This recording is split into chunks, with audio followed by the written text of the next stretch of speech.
Et on continue avec Planète Locale. Bonsoir et bienvenue dans notre magazine environnemental. Nous vous emmenons à la découverte d'un espace naturel, le plateau des Landes du Pas-de-Calais. Oubliez le sud-ouest, celles-ci sont au sud de Saint-Omer. Notre éclaireur ce soir, Vianney Fouquet, guide nature au Conservatoire botanique national de Bailleul. Merci d'être avec nous. Bonsoir. Pour ce numéro spécial, mensuel, parce qu'on vous retrouve chaque mois. Ouais. Au cas où les téléspectateurs n'avaient toujours pas compris.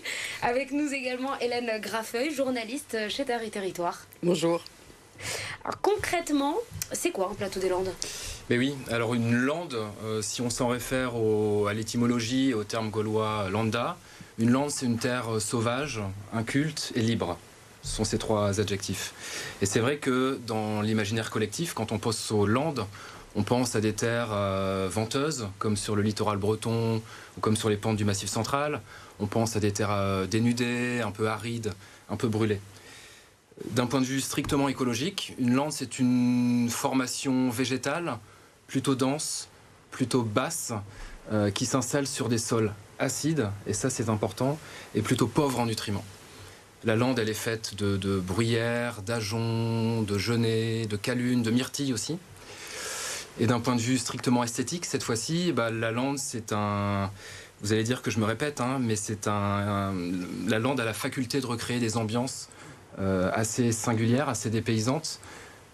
Elle a besoin de conditions particulières pour exister, pour... La lande? Oui. Ouais, il lui faut de l'acidité et il lui faut des sols pauvres en nutriments. Et c'est pour ça que les landes sont aussi rares en région. C'est parce que nous, dans les Hauts-de-France, on leur propose quoi? On leur propose essentiellement de la craie et des limons fertiles. Donc à l'échelle des Hauts-de-France, on a 400 hectares de landes. On le voit là sur la carte qui s'affiche. Là, en tout cas, c'est le plateau du Pas-de-Calais. C'est 200 hectares, si je me trompe pas. Oui, alors ce sont 200 hectares, mais... il n'y en a pas partout. Pas vraiment de landes strictement à proprement parler. Et ce qu'on voit sur la carte, c'est que les landes du plateau d'Elfaux sont particulièrement fragmentées. Et ça, c'est un souci pour les espèces vivantes, parce que toutes les espèces ont besoin de se déplacer pour accomplir leur cycle de vie, y compris l'espèce humaine. Si on mure notre porte d'entrée, on ne peut pas aller à la pharmacie se soigner, on ne peut pas aller au marché s'alimenter, on ne peut pas aller au bistrot pour se séduire et se reproduire. Enfin, nous sommes des animaux, au même titre que toutes les espèces qui peuplent ce plateau des Landes. Et donc là les Landes là qu'on vient de voir, c'est le plus gros site en région? Non. Alors ça dépend ce qu'on entend par région, mais à l'échelle des Hauts-de-France, oui. On prend une leçon de Landes à Versigny, où on a 100 hectares de Landes d'un seul tenant, donc c'est un quart de toutes les Landes régionales. Et le site de Versigny prend le dépaysement au mot. Sa traversée est véritablement une évasion parce qu'on a les fleurs rosées de la bruyère, de la calune qui nous envoient en Écosse. On a les troncs blancs des bouleaux qui nous envoient en Scandinavie. On a des tapis de mousse et de lichen qui nous jettent dans la toundra sibérienne. Ce sont des sites qui se visitent? Oui. On peut y s'y promener? Oui, tout à fait.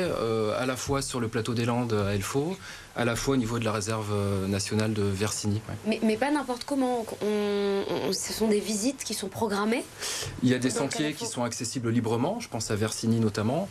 Et puis après, il y a des associations et d'autres structures environnementales, à l'instar du Conservatoire botanique, à l'instar d'Eden 62 ou des conservatoires d'espaces naturels, qui proposent des sorties avec, en plus-value, la présence d'un guide.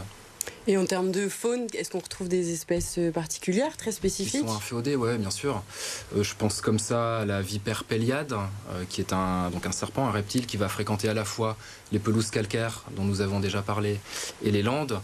On peut citer aussi l'engoulevent d'Europe, qui est un oiseau assez mythique, assez singulier. On peut citer la menthe religieuse aussi, qui progresse vers le nord à l'échelle des Hauts-de-France et qu'on va retrouver dans ces milieux-là parce qu'on a une strate herbacée et de sous-arbrisseaux assez dense. Et toute cette faune et cette flore est très spécifique, donc vous l'avez dit, aux Landes. Et ce site-là est un site biologique remarquable. Pourquoi? Encore une fois, parce que les Landes sont d'une rareté à l'échelle des Hauts-de-France. C'est la rareté qui fait son classement. À l'échelle des Hauts-de-France, oui. Parce qu'en Bretagne, ou dans les Vosges, ou dans le Massif central, la lande, ils ne savent plus qu'en faire. J'en rajoute un peu. C'est ça qu'il faut bien comprendre, c'est une question d'échelle. Nous, à l'échelle des Hauts-de-France, on est une terre plutôt crayeuse, plutôt argileuse, plutôt fertile. Et donc d'avoir des secteurs de lande acide, C'est extrêmement rare. Et il a fallu protéger le site, ça s'est intervenu dans les années 90, si je ne me trompe pas. Pourquoi? Quelles sont les menaces autour de ces landes? Les menaces sur le plateau d'Elfos, c'est ce que je disais, la fragmentation du territoire. Il y a eu la création d'une nouvelle départementale et c'est un vrai souci. La fragmentation des territoires, c'est l'une des causes de l'effondrement du vivant qui passe un peu inaperçue parce qu'on ne se rend pas compte de l'impact qu'elle peut avoir sur les espèces. Ça vient comme couper des villages. Ça vient comme couper des noyaux de population qui finissent par régresser. Les espèces ont besoin d'un brassage génétique.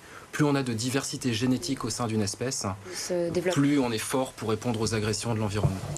Et est-ce que c'est des espèces qui s'entretiennent tout seuls ou est-ce qu'on a besoin de l'homme pour... Précisément, c'est la particularité des landes dans les Hauts-de-France, c'est que ce sont des landes qui sont dites secondaires. Sans défrichement, sans intervention humaine, les landes de la région sont condamnées à la disparition. Et donc les gestionnaires de sites naturels vont réouvrir ces milieux. Si vous voulez, si on arrête d'intervenir, on va se retrouver sous une vaste forêt dans ces landes. Et les arbrisseaux, les sous-arbrisseaux qui font l'originalité de la lande vont disparaître. Étouffés par l'ombrage et par une concurrence peut-être un peu déloyale. Et c'est Eden 62 qui intervient sur ce site? Oui. Concrètement, qu'est-ce qu'ils font au quotidien? Plusieurs opérations de gestion. Ils font de la fauche, ils mettent en place du pâturage, de l'éco-pâturage, ils pratiquent aussi l'étrépage. Alors ça, c'est une technique de génie écologique qui est assez singulière aussi, qui consiste à retirer 10, 20, 30 cm de sol pour faire revivre une banque de graines qui est enfouie dans ce sol. Donc on joue avec la mémoire du sol, littéralement, en espérant que cette mémoire soit heureuse, pour revenir à ce que la lande avait de mieux à proposer à l'époque. Merci beaucoup Vianney Fouquet, guide nature donc au Conservatoire botanique national de Bailleul. Avec nous Hélène Graffet qui a un bon geste pour nous. Oui, avec l'arrivée du printemps, il y a plein de structures qui proposent des sorties nature, dont le Conservatoire botanique de Bailleul, mais il y a aussi Eden 62. Et c'est l'occasion de découvrir un peu ce qu'il y a autour de chez nous. De manière ludique et bien accompagnée avec toutes les informations qu'il faut. Merci Hélène, on continue tout de suite justement avec l'actualité de Terre et Territoire.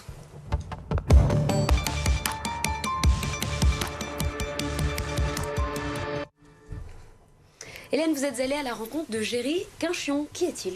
Alors c'est le chargé de mission biodiversité de la communauté de communes de la Porte du Hainaut. Donc on a été le voir, il nous a expliqué un peu en quoi consistait son métier. Donc c'est quelqu'un qui coordonne différents projets. Donc il a notamment fait l'Écobus, qui est un musée itinérant qui abordait la question de la gestion de l'eau, qui a été voir les écoles, les EHPAD pour traiter de ce sujet. Mais il a aussi piloté beaucoup de campagnes de plantation d'arbres. Il y a des milliers d'arbres qui ont été plantés grâce à lui. Il veille aussi justement à la gestion des espaces naturels de ce territoire. Et puis, il nous a aussi expliqué sa vision de la préservation de la biodiversité qui, pour lui, n'est pas synonyme de frein à l'économie, mais au contraire, c'est deux choses qui vont permettre la transition écologique. Merci beaucoup Hélène. Donc un portrait à retrouver en ligne sur le site de Terre et Territoire. Et nous, on se retrouve demain pour votre magazine culinaire. Très belle soirée à vous.